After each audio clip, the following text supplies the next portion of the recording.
Good morning, everyone. This is Jeff from the Cyber Pro podcast. Today, my guest is Gloria Felicia, and she's going to talk a little bit about AI, where we're headed with it, and the things that we might want to be concerned about when dealing with the emergence and the evolution of AI. So with that, good morning, Gloria. Can you tell us a little bit about who you are and what you do? Good morning. Yes, Jeff, thank you so much for having me here. My name is Gloria Felicia. I go by Glow. I am the CEO and co-founder of bdef.ai. So what we do is that we create a automated sales campaign with generative AI for B2B SaaS companies. Wonderful. Share with us a little bit more about kind of your journey on how we arrived at today. Where did you get started? What interested you? And how did you evolve into this idea and coming up with it and executing it? Tell us a little bit about your story. Right. So, interestingly enough, I actually spent the last 5 years running my own digital agency and software agency as well. So we serviced more than 100 startups, companies, Fortune 500, in their websites and marketing campaigns and so on and so forth. And I realized that 80% of the workflow processes could have been automated with a simple AI. Now, with the rise of ChatGPT and all other use cases of AI, it seems like we're at the peak of adoption of the technology, which is very exciting. So essentially, I wanted to be able to automate myself, if you will. Yeah. You said something very interesting. We're going to circle back to that in a while. You talked about GPT-3 now, I think it is, and where we are. So, but that's some deep learning. So we're going to talk about this. We're going to talk about that one in a second. So as an entrepreneur and a newly minted CEO with your new company, congratulations. We hear from industry leaders all the time that cybersecurity is a top concern and only getting bigger. From the perspective of being an entrepreneur, from the perspective of being a CEO dealing with AI, what do those words mean to you? I think security is always a concern, regardless of the technology that you use within the company. AI is one of the methodologies within the spectrum of IT, right? There are even within the umbrella of AI itself, there is all kinds of flavors to it.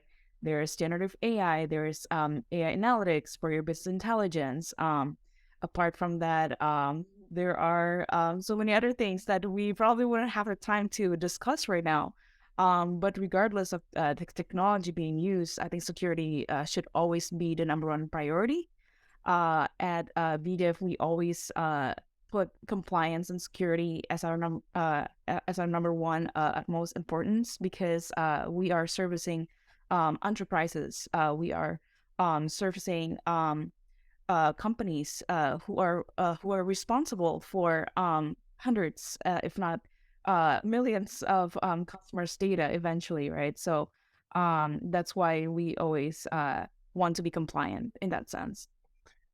Very interesting that you said compliance twice and security twice in that previous answer, right? So what we're talking about here, I think, is, what are the best practices around that, and how do we begin to formulate what those best practices look like? Because honestly, they don't exist right now. Everybody has their idea of what best practices should be, but nobody has come together and said, hey, we need a roundtable. We need to standardize this. So on best practices in AI, what are your thoughts on that? Well, there are numbers of AI security tools out there. The solutions are able to essentially identify, predict, respond to, and learn about potential cybersecurity threats without depending on human input. Sophisticated AI security tools, they can learn independently based on previously detected behaviors and so on. So I guess what I'm trying to say is that while I believe that 80% of sales and marketing workflow processes should be automated, I think a large portion of security will also be automated with AI. And the reason is because a lot of these threats are actually predictable. And with machine learning, if you will, you can actually predict some threats ahead of time, just like how the government could predict earthquake, could predict major disasters like that. So to your point, while each company has their own take on security, I think a majority portion of such workflow will be pretty much automated in the next 2 years or so. Hmm. Hmm. So the follow-up question that I have to that is kind of a black and white one, a good and bad one, right? We talk about how currently we as cyber professionals really, I mean, let's be honest, we're not doing a great job, right? The bad guys are doing a lot better than we are right now. And part of that is that the bad guys share everything. They are in it for their own reasons, nefarious reasons. But one of the things that they seem to be a lot better than we are is sharing. So what can we do as the good guys to kind of open source what we do, to have a community, to share what we do? Because otherwise, if we're sitting in silos, the bad guys are going to take advantage of that. So what can we do about that? Well, one of the ways to doing this is what you're already doing, Jeff. So I really appreciate the podcast that you're hosting here. We should have a lot more of it. Thriving community, communal interest, and I'm actually part of this collective called Responsible.ai. So actually, the large companies like IBM is a part of it as well, Accenture, and so on. It's very important when it comes down to AI, and we should make it responsible and ethical. And it comes down to the creator of it, whether the set of rules creating such artificial intelligence is actually um, kind. It's actually caring about the humans that are going to use it. So at Responsible AI, it's essentially the practice of designing, developing and deploying AI with good intention that empower the employees and the businesses.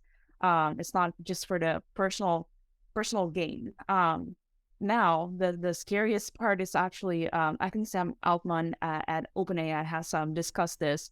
The reason why there is such a huge open library at OpenAI is because we need more good guys developing these tools to combat essentially threats that could be automated with AI. So it could be like a war between two automated AIs and tools and so on. Eventually, which want to prevent from happening for sure. Well, it's a war for sure. And that's a second podcast that It's exciting. It's a very exciting topic for sure. it is exciting. It is exciting, and it's going to come very quickly if it's not already here. That war. All right. Hey, let's end on something fun. Question number 5, since we've now discussed the end of civilization as we know it, potentially. I hope not. Yeah.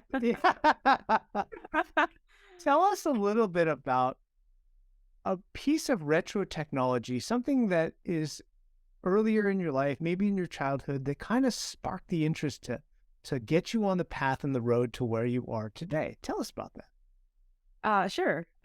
Well, so I learned about Arduino when I was like 8 or something like that.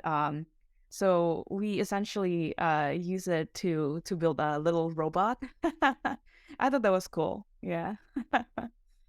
Now, how about you, Jeff? What's your And hearing more. Oh, that's a tough one. I'm actually not going to answer that one. All right. Hey, you made it to the end. Thanks so much. For more episodes, you can find them here.